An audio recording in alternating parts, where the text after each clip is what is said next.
सोचिए कोई ऐसा शख्स जो कि दुनिया के सबसे अमीर इंसान को चैलेंज दे रहा है और कह रहा है कि यूएस एड से वो $5 बिलियन की फंडिंग उठाने वाला है। रोक सको तो रोक लो। इतना बड़ा दावा, वो भी इलोन मस्क के सामने। अब सवाल ये है कि आखिर ये इंसान है कौन और उसके बाद ऐसा भी क्या है जो कि एलोन मस्क को सोचने पर मजबूर कर रहा है। और ये जानकर आप हैरान हो जाओगे कि वो शख्स भारत का ही है और जिसने एआई की दुनिया में तहलका मचा दी है। तो चलिए जानते हैं कैसे ये शख्स $5 बिलियन की फंडिंग को उठाने वाला है। तो इस वीडियो को पूरा जरूर देखिए। ये सिर्फ एक चैलेंज की कहानी नहीं है, बल्कि ये उस माइंडसेट की कहानी है जो कि पूरी दुनिया को बदल देने वाला है। मैं जिस शख्स की बात कर रहा हूँ उसका नाम है अरविंद श्रीनिवास। अरविंद श्रीनिवास का जन्म 1994 में एक चेन्नई के शहर में हुआ था। ये सिर्फ 30 साल के, लेकिन इन्होंने जो कारनामा कर दिखाया है वो इनकी उम्र के हिसाब से काफी ज्यादा बड़ा है। ये एक इंजीनियर और एंटरप्रेन्योर होने के साथ साथ artificial intelligence power search engine Perplexity के सीईओ और साथ ही को फाउंडर भी है। इनका मानना है कि इनका जो प्लेटफॉर्म है वो गूगल और चैट जीपीटी से बिल्कुल अलग है, जो कि किसी भी सवालों का सटीक जवाब देता है। अब परप्लेक्सिसिटी क्या है और ये अदर सर्च इंजन से कैसे अलग है, इसके बारे में हम आगे जानेंगे। लेकिन हम पहले ये जान लेते हैं कि आखिर अरविंद श्रीनिवास ने इतना बड़ा प्लेटफॉर्म बनाया कैसे। तो इसकी शुरुआत होती है 2017 में, जब अरविंद श्रीनिवास ने आईआईटी मद्रास से इलेक्ट्रिकल इंजीनियरिंग में ग्रेजुएशन और पोस्ट ग्रेजुएशन किया। उसके बाद 2021 में पीएचडी करने के लिए ये कैलिफोर्निया चले गए। साल 2019 में उन्होंने रिसर्च साइंटिस्ट के तौर पर काम किया और यहीं से इनका इंटरेस्ट आर्टिफिशियल इंटेलिजेंस में बढ़ने लगा। उन्होंने 2019 में एआई फर्म डीप माइंड में एज अ इंटर्न 5 महीने तक काम किया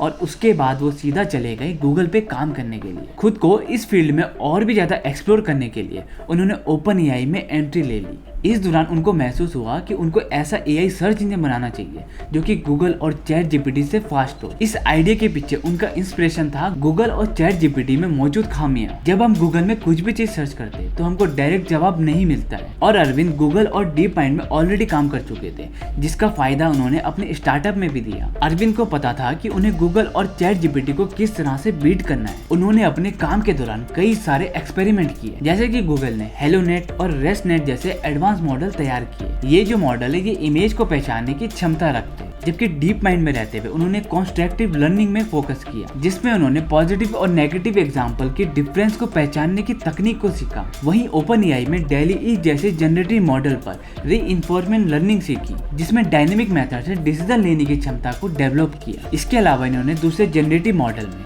इमेज को जनरेट करना और टेक्स्ट टू इमेज को कन्वर्ट करने की बारीकियां सीखी। लेकिन सबसे इम्पोर्टेंट बात थी कि गूगल और चैट जीपीटी की तरह अरविंद ने खुद के एआई मॉडल को लॉन्च नहीं किया, बल्कि इन्हीं के एआई मॉडल का यूज परप्लेक्सिटी में किया। इसका फायदा ये हुआ कि अगर इन कंपनी पर कोई लीगल एक्शन लेता है तो परप्लेक्सिटी पे कोई फर्क नहीं पड़ने वाला था। पर अब सवाल ये आता है कि आखिर अरविंद ने परप्लेक्सिटी में ऐसा अलग क्या किया। अरविंद श्रीनिवास के द्वारा दिए गए एक इंटरव्यू में वो कहते हैं कि हम अगर गूगल में जाकर कुछ भी चीज सर्च करते हैं तो हमें कई सारे लिंक देखने को मिलते हैं, लेकिन हमें सीधा जवाब नहीं मिलता है, और उन्हीं लिंक पे जाकर हमें अपने सवालों का जवाब खुद ढूंढना पड़ता है। और हम एक के बाद एक लिंक को खोलते हैं अपने जवाब जानने के लिए, लेकिन कई बार तो हमें हमारा जवाब मिलता ही नहीं है। लेकिन इसी चीज का सोल्यूशन ओपन एआई ने ढूंढ निकाला था। चैट जीपीटी को वर्ल्ड के सामने इंट्रोड्यूस करके दिसंबर 2022 में ओपन एआई ने एक search engine chat GPT launch किया। इसके आते ही गूगल सर्च इंजन में जो मोनोपोली बनाए बैठा था वो कहीं ना कहीं जाकर धीरे धीरे खत्म होने लगी थी, क्योंकि चैट जीपीटी के आने के बाद लोग धीरे धीरे गूगल से एआई मॉडल पर शिफ्ट होना शुरू हो गए। एक तरफ जहां गूगल से कुछ भी चीज सर्च करने पर उसका जो प्रोसेस था वो काफी ज्यादा लंबा और बोरिंग हो चुका था,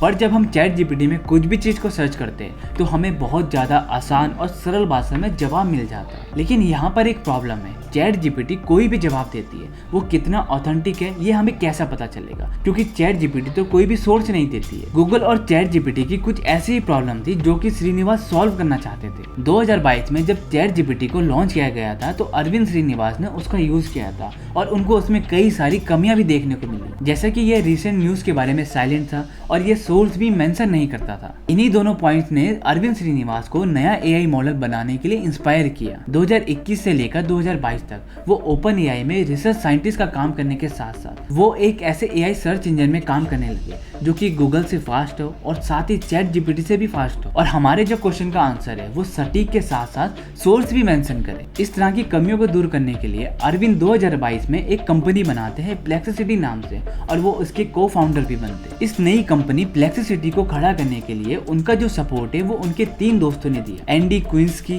डेनिस येरात्स और जॉनी होनेकी, जो कि खुद भी OpenAI में काम कर चुके थे। यानी कि Perplexity को OpenAI के फॉर्मल एम्प्लॉयज और साथ ही AI एक्सपर्ट ने डेवलप किया है। इसे GPT-4 और Dell 3 के मॉडल पर ट्रेन किया गया है, जिसे यहाँ गूगल जैसे ट्रेडिशनल सर्च इंजन से अलग बनाता है। Perplexity में कम समय में बहुत ही ज्यादा ग्रोथ देखने को मिली। 2 सालों में बिना किसी डिस्ट्रीब्यूशन के Perplexity ने चैटबॉट के 6% मार्केट शेयर को कैप्चर कर लिया और इसका ऐप भी टॉप AI के 4थे नंबर पर आ गया। देखते ही देखते ये न्यू AI कंपनी 2024 तक अपने वैल्यूएशन के 3 गुना तक बढ़ गई थी, यानी कि $9 बिलियन की। Perplexity is an AI-powered conversational answer engine. It's not a search engine.